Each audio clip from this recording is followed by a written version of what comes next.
रानो, बाहर निकलो, आज मेरा हिसाब कर दो। कालू भाई, टुन्नू जी के इलाज में सब दाना खत्म हो गया, कुछ दिन की मोहलत दे दीजिए।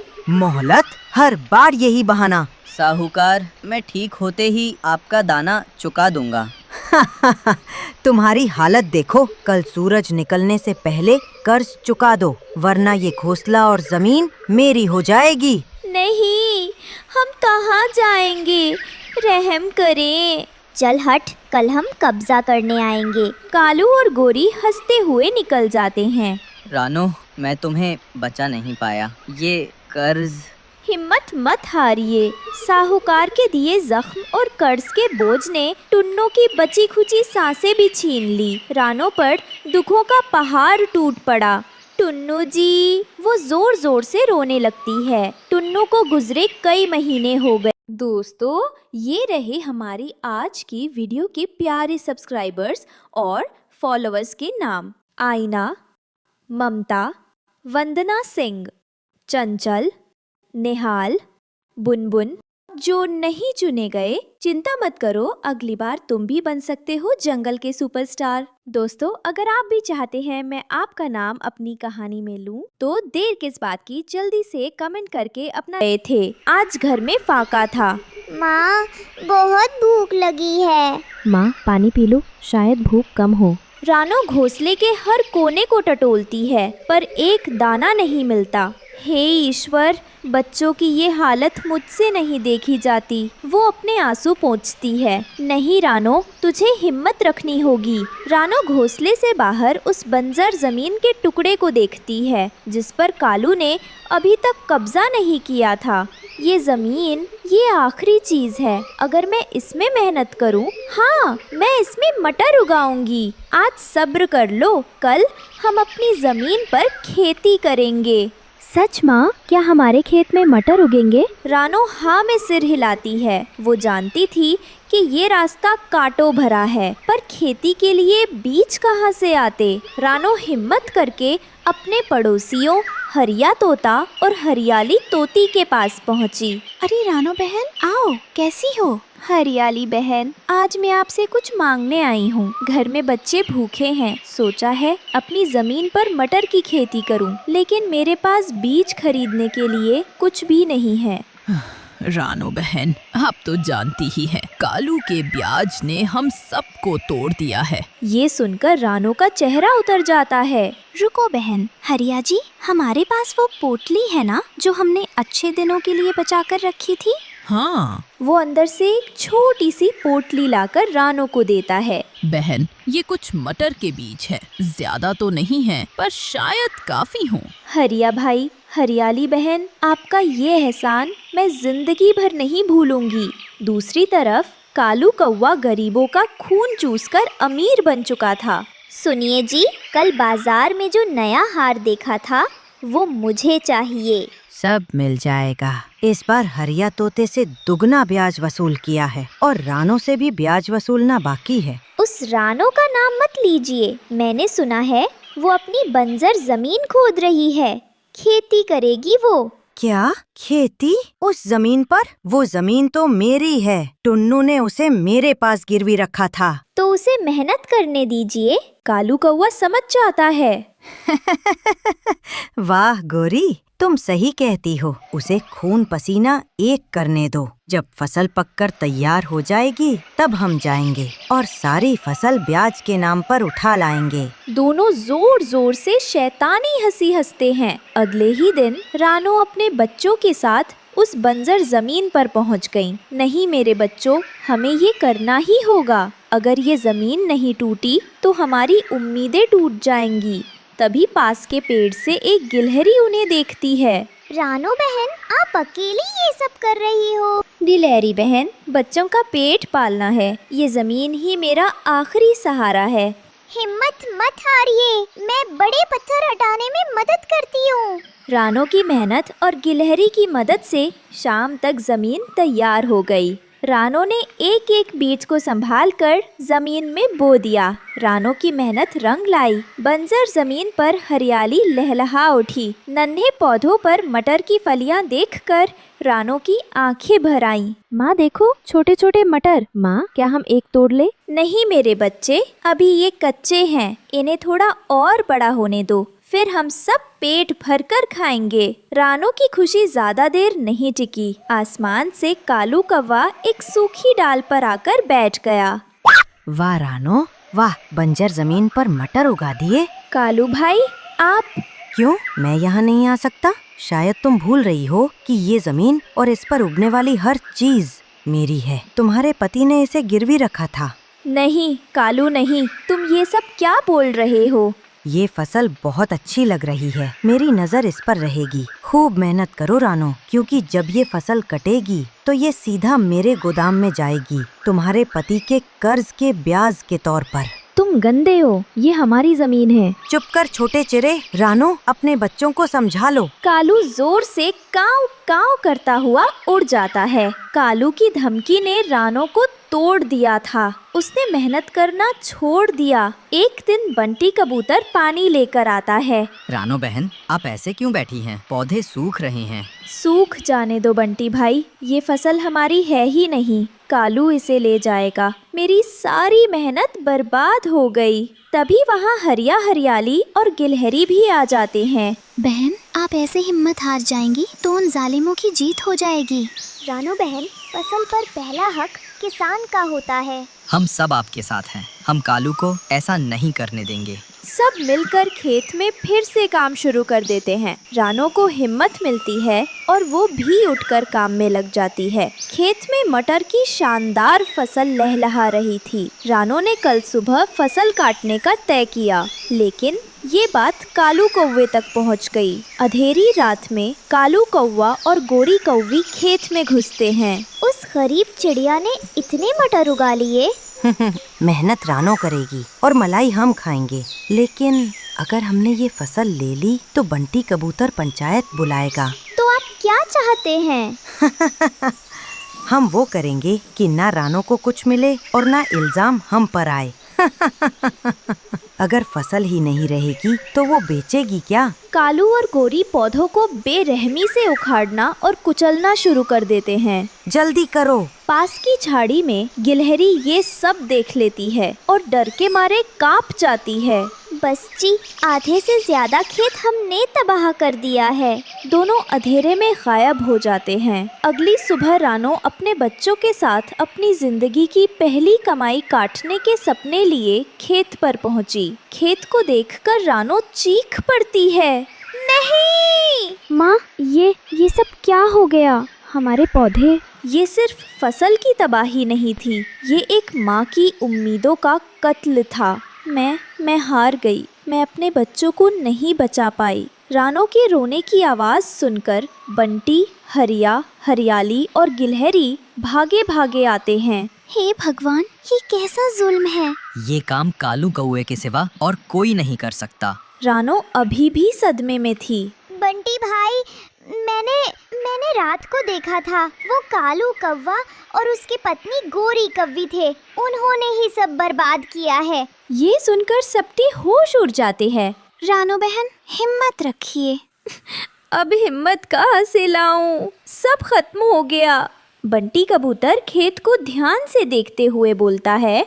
नहीं बहन, सब खत्म नहीं हुआ है। उन जालिमों ने जल्दी में बाहरी हिस्सा ही बर्बाद किया है। अंदर की तरफ अभी भी कुछ पौधे सही सलामत हैं। बंटी भाई सही कह रहे हैं। ये मेरे बच्चों के कुछ दिन के खाने के लिए काफी है। तो देर किस बात की? हम सब मिलकर इन्हें इकट्ठा कर। बची हुई फसल लेकर रानो सीधा कालू कौवे के पास पहुंची। ये क्या है रानो, भीख मांगने आई हो? इतने से मटर से मेरा क्या होगा? कालू भाई, मैं जानती हूँ ये कम है। मेरी फसल बर्बाद हो गई। लगता है ऊपर वाले ने सजा दी है। तभी बंटी, हरिया और गिलहरी वहाँ आ जाते हैं। ऊपर वाले ने नहीं, सजा तुम दोनों जालिमों ने दी है। मैंने तुम्हें देखा था, कल रात तुमने रानो बहन का खेत उजाड़ा। तुम चोर हो। बाकी पंछी भी इकट्ठा होने लगते हैं। छी छी, कालू, एक गरीब विधवा की फसल बर्बाद कर दी। तुम्हें शर्म नहीं आई? ये सब झूठ है, साजिश है। कालू और गोरी गुस्से में अपने घर के अंदर चले जाते हैं। देखो रानो बहन, वे डर कर भाग गए। रानो की मुश्किलें खत्म नहीं हुई थी, कर्ज अभी भी बाकी था। लेकिन उस रात उस उजड़ी हुई फसल के बचे खुचे दानों से रानो ने सिर्फ अपने बच्चों का पेट नहीं भरा था, उसने अपनी हिम्मत को भी जिंदा रखा था। और जब तक ये हिम्मत जिंदा थी, जिंदगी की लड़ाई जारी थी। सुबह का समय था। सब पक्षी अपने अपने काम में लगे थे। कोई खाना जुटा रहा था, कोई अपने बच्चों को खिला रहा था। पर उसी वक्त एक कोने में कालू कौवा चुपचाप बैठा था। उसकी आंखों में चालाकी चमक रही थी। ये सब मेहनत करके खाने वाले मूर्ख हैं। मैं तो समझदार हूँ। मेहनत नहीं, चोरी करनी चाहिए। और चोरी से जो मिलेगा उससे मैं सबसे बड़ा घर बनाऊंगा, 2 मंजिला घर। हा हा हा। इतना कहकर कालू उड़ता है और सबसे पहले जाता है मिट्ठू तोते के घर। अरे हरियाली, जरा देखना ना, मैंने जो लाल मिर्च सुखाने रखी थी वो कितनी अच्छी खुशबू दे रही है। कल बाजार में बेचेंगे तो दाना पानी मिल जाएगा। जैसे ही तोता और हरियाली घर के अंदर जाते हैं, कालू धीरे से आता है और मिर्च की पूरी थाली उठा लेता है। अब ये मिर्च मेरे घर में रखूंगा। धीरे धीरे मेरा घर खजाने से भर जाएगा। एक दिन कबूतर चाचा अपने अनाज की बोरियों के पास बैठे थे। हर दिन की तरह वो अपने अनाज को साफ कर रहे थे। आज तो नए अनाज आए हैं, बच्चों के लिए ये बहुत काम आएगा। तभी एक कालू कौवा धीरे धीरे वहाँ आता है। जैसे ही कबूतर की नजर बोरियों से हटती है, वो एक जल्दी से एक बड़ी बोरी उठाई और उड़ गया। अरे, मेरी बोरी कहाँ चली गई? कबूतर चाचा समझ नहीं पा रहे थे कि ये चोरी कैसे हुई। कालू कौवा पीछे से हंसते हुए उड़ गया। ऐसे ही कई दिन गुजर गए। एक रोज जंगल के पुराने हिस्से में कालू कौवा ने अपने लिए एक बड़ा 2 मंजिला घर बनाया। लकड़ी, सूखी डालियां और पत्तों से उसने ऐसा मकान खड़ा किया कि बाकी पक्षी भी हैरान रह गए। देखो सब मेरे घर को। अब मैं जंगल का सबसे बड़ा और अमीर पंछी लग रहा हूँ। लेकिन अमीरी का मजा तब आएगा जब सबके पास खाने को ना हो और मेरे पास ढेरों दाना हो। घर बनाने के बाद कालू कौवा की नजर अब रानो के खाने पर थी। एक दिन रानो चिड़िया अपनी छोटी टोकरी में ताज़ा फल और कुछ अनाज लेकर जंगल में घर लौट रही थी। वो खुश थी कि बच्चों को आज अच्छा खाना मिलेगा। चलो बच्चों, आज ये अनाज और फल तुम्हारे लिए। अचानक कालू कौवा ऊपर से रानो के घर पर उड़ता हुआ आता है और खिड़की से फलों की टोकरी को चुरा लेता है। ये सब कौन कर रहा है? मेरी टोकरी और अनाज सब गायब। और इसी तरह कालू कभी कबूतर चाचा की अनाज की बोरियां, कभी तोते की मिर्चें और कभी रानो चिड़िया की फलों की टोकरी चुरा लेता। हर कोई परेशान था, पर कोई समझ नहीं पा रहा था कि ये सब गायब कैसे हो रहा है। कुछ दिन बीते, सब इकट्ठा होकर रानो चिड़िया के घर पहुँचे। रानो बेटा, अब तो हद हो गई। रोज मेरा अनाज गायब हो जाता है। ये कौन है जो जंगल को लूट रहा है? हाँ दीदी, मेरे बच्चे भूखे रह गए। कोई तो है जो हमारी मेहनत छीन रहा है। अरे का बताई, हमरा घर के आगे से भी सब गायब हो जात बा। कोनो जादू टोना लागत बा? नहीं दोस्तों, ये जादू टोना नहीं है। ये जरूर किसी चालाक का काम है। हम सब मिलकर पता लगाएंगे। इसी बीच पेड़ की सबसे ऊंची डाल पर बैठे कालू कौवा सब सुन रहा था और मन ही मन हंस रहा था। जितना चाहो शिकायत कर लो, पर किसी को पता नहीं चलेगा कि ये सब मैंने चुराया है। मेरा 2 मंजिला घर तैयार हो गया है। अब सब मुझे जल जल कर देखेंगे। रात का समय था। पूरा जंगल सो रहा था, लेकिन कालू कौवा जाग रहा था। वो चोरी का सामान एक एक करके अपने नए घर में रख रहा था। उसका घर जंगल के किनारे एक बड़े बरगद के पेड़ पर बना था। 2 मंजिला, चमचमाता हुआ, पर उसमें सिर्फ चोरी का माल था। वाह! अब देखो, रानो चिड़िया की टोकरी, कबूतर चाचा का अनाज, तोते की मिर्च, बिंदिया चिड़िया की मूंगफली, सब मेरे पास है। अब मैं सबसे बड़ा अमीर हूँ। सब मुझे देखेंगे तो जल जाएंगे। उसी वक्त गुड़िया चिड़िया उड़ते उड़ते वहां पहुंच गई। उसने देखा कि कालू कौवा अंधेरे में अपने घर में चोरी का सामान छुपा रहा है। अरे तो ये है असली चोर। कालू कौवा ही सबका सामान चुरा रहा है। मुझे सबको बताना होगा। गुड़िया धीरे से उड़कर वापस चली जाती है और कालू कौवा अपने चोरी के खजाने को देखकर मन ही मन हंसता है। उसे नहीं पता था कि उसकी चालाकी अब सबके सामने आने वाली है। मामा सुनो सुनो, मुझे पता चल गया है कि हमारा सामान कौन चुरा रहा है। सभी पक्षी पहले से ही रानो के घर पर थे। क्या सचमुच? बताओ बेटा, कौन है वो? वो है कालू कौवा। कल रात मैंने अपनी आँखों से देखा। वो अपने नए 2 मंजिला घर में चोरी का सारा सामान छुपा रहा था। अरे तो इसका मतलब मेरे बच्चों का खाना भी उसी ने छीना था। तो कोनो जादू टोना ना, ये कालू की हरकत बा। ये सुनकर सब पक्षी हैरान रह गए। गुस्से और दुख से उनकी आंखें भर आईं, लेकिन रानो चिड़िया शांत रही। उसने सभी को इशारे से चुप कराया। दोस्तों, सच अब सामने है, लेकिन हमें जल्दबाजी नहीं करनी चाहिए। तालू ने हमसे छल किया है। अब हमें सबूत के साथ उसे पकड़ना होगा ताकि वो फिर कभी किसी को नुकसान ना पहुंचा सके।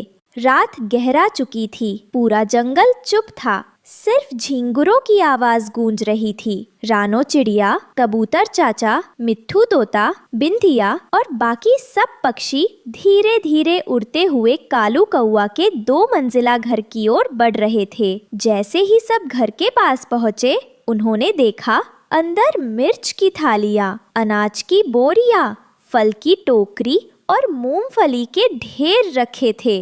अरे ये तो मेरा अनाज है। ई देख, ई मिर्च हमरा बा। तो सचमुच कालू ही हमारे बच्चों का खाना छुपा रहा था। सभी पक्षी चोरी का सबूत देखकर हैरान रह गए। तभी अचानक आसमान में बादल गरजने लगे। तेज हवाएं चलने लगीं। बारिश की बौछारें पड़ने लगीं। देखते ही देखते भयानक तूफान ने पूरे जंगल को घेर लिया। कालू कौवा अपने घर से बाहर निकलकर घबराया हुआ इधर-उधर देखने लगा। अरे नहीं, ये क्या हो रहा है? मेरा महल, मेरा 2 मंजिला घर। तेज हवा और बारिश से उसका घर हिलने लगा। लकड़ियाँ टूटने लगीं और देखते ही देखते पूरा घर ढह गया। सारा चोरी का सामान नीचे गिरकर बिखर गया। देखो, भगवान का न्याय हो गया। जो चोरी करेगा उसका घर कभी नहीं टिकेगा।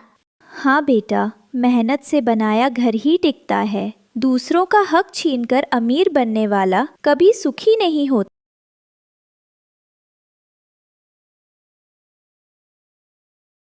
जंगल में एक बड़ा मेला लगा था। सब जानवर अपनी अपनी चीजें बेच रहे थे। कोई मिठाई, कोई फल, कोई कपड़े। उसी मेले के कोने पर रानो चिड़िया छोटे मिट्टी के बर्तनों में दलिया बेच रही थी। अरे रानो, तेरे ये 2 मिट्टी के बर्तन देखकर ही कोई भाग जाएगा। तेरा दलिया कौन खाएगा? हाँ, बेचारी, ये तो बर्तनों में अपना चेहरा देखे तो टूटा हुआ दिखेगा। मेहनत का दलिया ही सबसे मीठा होता है। जो भूखा होगा वही असली स्वाद समझेगा। पास ही मिट्ठू तोता और हरियाली तोती खड़े थे। उनके सामने बच्चे जोर जोर से बोल रहे थे। देखो तो, तुम्हारे बच्चों को गोलगप्पों की जिद पकड़ गई है। अरे बेटा, अभी तो घर से खाना खाकर आए हो और गोलगप्पे खाओगे तो पेट दर्द होगा। नहीं माँ, हमें वही चाहिए, वही चाहिए। सब खा रहे हैं, हम क्यों पीछे रहे? अरे अरे, रहने दो हरियाली, बच्चों को खाने दो। कभी कभी मेला भी तो उनके लिए होता है। उधर झूले के पास बिंदिया चिड़िया अपने बच्चों को समझा रही थी। अरे तुम लोग इतने जोर जोर से क्यों चिल्ला रहे हो?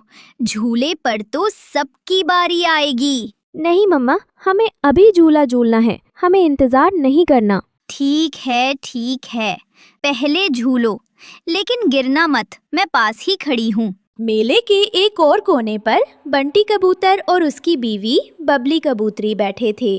उनके छोटे छोटे बच्चे भी अलग ही जिद कर रहे थे।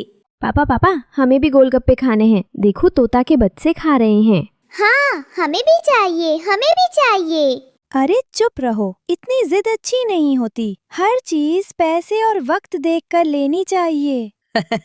अरे रहने दो, आज मेला है, बच्चों की खुशी सबसे बड़ी है। चलो चलकर गोलगप्पे ले आते हैं। बच्चे खुशी से उछलने लगे। तभी वहाँ एक बूढ़ा साधु आया, थका चेहरा मगर आंखों में चमक थी। वो रानो से बोला, बेटी, क्या मुझे थोड़ा दलिया मिलेगा? मेरे पास पैसे नहीं हैं। अरे इसमें पैसे की क्या बात, भूख मिटाना सबसे बड़ा धर्म है। बैठिए, मैं अभी देती हूँ। साधु ने पेट भर कर दलिया खाया और मुस्कुराते हुए खड़ा हुआ। बेटी, तूने भूखे को खिलाया है, अब तेरे बर्तन कभी खाली नहीं होंगे और जब चाहे ये बर्तन सोने के बन जाएंगे। ये कैसे हो सकता है बाबा? ये तो मिट्टी के बर्तन हैं। यही तेरी सच्चाई है। सच्चाई और नेक दिल इंसान का घर कभी खाली नहीं रहता। सुबह जब रानो उठी तो उसने देखा उसके मिट्टी के बर्तन चमक कर सोने के बर्तन बन गए हैं। हे भगवान, ये क्या हुआ? ये तो कल तक मिट्टी के बर्तन थे। क्या ये वही साधु का आशीर्वाद है? मैंने तो बस भूख मिटाने के लिए दलिया दिया था, और ये कैसा चमत्कार! रानो की आंखों में खुशी के आंसू आ गए। उसने तुरंत अपने बच्चों को आवाज दी, देखो बच्चों, भगवान ने हमारी मेहनत और नेकी का फल दिया है। ये साधारण बर्तन अब सोने के बर्तन बन गए हैं। कुछ ही दिनों में रानो ने अपने सोने के बर्तनों को जोड़ जोड़ कर एक सुंदर घर बना लिया। ये घर साधारण नहीं था, बल्कि दूर से देखने पर ऐसा लगता था जैसे कोई सूरज की किरणों का महल खड़ा हो गया हो। हर तरफ सोने की चमक फैल रही थी। अरे वाह, ये तो सचमुच सोने के बर्तन हैं। कैसे बना रानो? बताओ तो सही। हमने तो बस मिट्टी और टहनियों के घर देखे हैं। ये मेरी मेहनत और भगवान की कृपा है बिंदिया बहन। मैंने भूखे साधु को खिलाया था, शायद उसी का आशीर्वाद है। देखो, अब जंगल की सबसे अमीर चिड़िया तो रानो बन गई। नहीं मिट्ठू, अमीर वो नहीं जो सोने का घर बना ले। असली अमीरी तो रानो की दयालुता में है। उसने भूखे को खिलाया, तभी तो ये वरदान मिला। पास ही पेड़ की टहनी पर कालू कौवा और गोरी कव्वी बैठे थे। उनकी नजरें रानो के घर और सोने जैसे चमकते बर्तनों पर अटकी हुई थीं। गोरी, तू देख रही है? ये रानो तो कल तक मिट्टी के बर्तनों में खाना पकाती थी, आज देख सोने के बर्तनों में चमचमाता घर बना लिया। ये सब इसके बस का तो नहीं। ये घर और ये बर्तन मेरे होंगे। सही कह रहे हो कालू, रानो जैसी हुरीब औरत इन बर्तनों की हकदार ही नहीं। ये तो हमारे हाथों में अच्छे लगेंगे। सोचो, इन बर्तनों को बेच देंगे तो हम जंगल के सबसे अमीर बन जाएंगे। हाँ, और फिर सब हमारे आगे झुकेंगे। कोई हमें ताना नहीं मार पाएगा। सुन, मैं कोई न कोई चाल जरूर चलूंगा। रानो के हाथ से ये खजाना छीने बिना मैं चैन से नहीं बैठूंगा। दोनों की बातों से साफ था कि उनका लालच अब बढ़ चुका था। रानो के लिए आने वाले दिन आसान नहीं थे। कालू और गोरी ने जंगल की चालाक लोमड़ी को बुलाया। लोमड़ी बहन, तेरी चालाकी के किस्से मशहूर हैं। हमारी मदद कर, हम तुझे हिस्सा देंगे। ठीक है, चोरी करना बच्चों का खेल है। मैं योजना बनाऊंगी। लोमड़ी ने भुल्ला चील को भी बुलाया। तुझे ताकत चाहिए, हमें चालाकी। सब मिलकर काम करेंगे तो बर्तन हमारे होंगे। ठीक है, मैं ऊपर से हमला करूंगा। अंधेरी रात आई, सब जानवर सो रहे थे। तभी कालू, गोरी, लोमड़ी और भुल्ला चुपके से रानो के घर पहुँचे। बस आज हमारी किस्मत चमक जाएगी। रात थी। कालू और साथी चुपके से रानो के घर में घुसे। लोमड़ी नीचे ही खड़ा था। जैसे ही उन्होंने बर्तन उठाए, बर्तन खुद आवाज करने लगे। ठन ठन ठन, चोर चोर। कौन है? ये आवाज कौन कर रहा है?